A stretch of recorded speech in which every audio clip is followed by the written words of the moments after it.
Welcome to the AW Services YouTube channel, a video on vehicle electrics.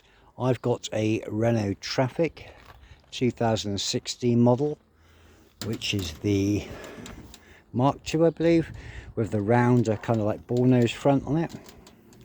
This video really is to help anybody that's taking on some vehicle electrics, vehicle accessory wiring.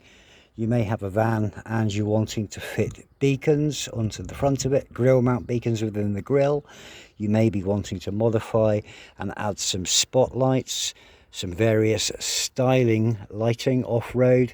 You wanted like beacons, strobes, spotlights, floodlights, all sorts of jazz electrical systems. But if you wanted to run a wire from the front of the van, from the engine compartment to the inside of the vehicle, whether you wanted to put a switch in there, you wanted to put a fuse, have a circuit, so you can have an electrical feed wire coming into the engine compartment.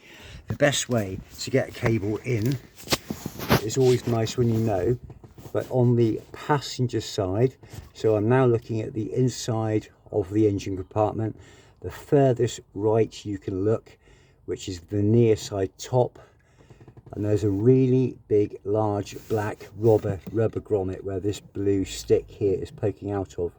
You can either poke a large flathead screwdriver into the slit in the bottom of that grommet and push a wire through there, or alternatively there's another smaller, like a roundish, like a square triangle, if that makes sense. It's a square block, like a triangle grommet coming out of it.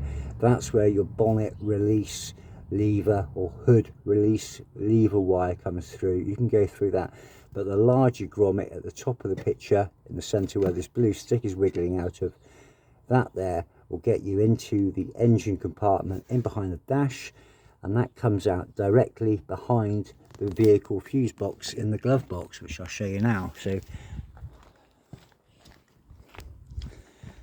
So passenger side, we've got the fuse box, which is located within the glove box, and this wire, which I'm pulling through now, comes directly out behind the rear of the fuse box. Then you can strip out the internal glove box, and then you can put wiring circuits. You can use piggyback jumpers, or you can take an additional live constant 12-volt live and then add your circuit that way. You can also then run additional wires, like 16mm square red battery cable, which goes from my vehicle starter battery, and that then connects under the flooring to the split charge relay under my seat. But I thought I'd do a quick video on how to run a wire for an additional circuit from the cab of the vehicle into the engine compartment, which is effectively done quite quickly and safely. If you've got some fish rods or a fish tape, very handy. Something non-conductive, a large flathead screwdriver just to pierce a small hole in the rubber grommet in the engine bay will get you in behind the fuse box. But I hope that little video helps you if you're taking on some vehicle wiring. Check out my playlist for more vehicle related content, whether it be beacons, servicing, repairs and maintenance. If you're new to the channel, hit subscribe, support the channel, help it grow. Press the bell icon for notifications when new videos are released. Give the video a like, share and a comment. Thank you for watching AW Services.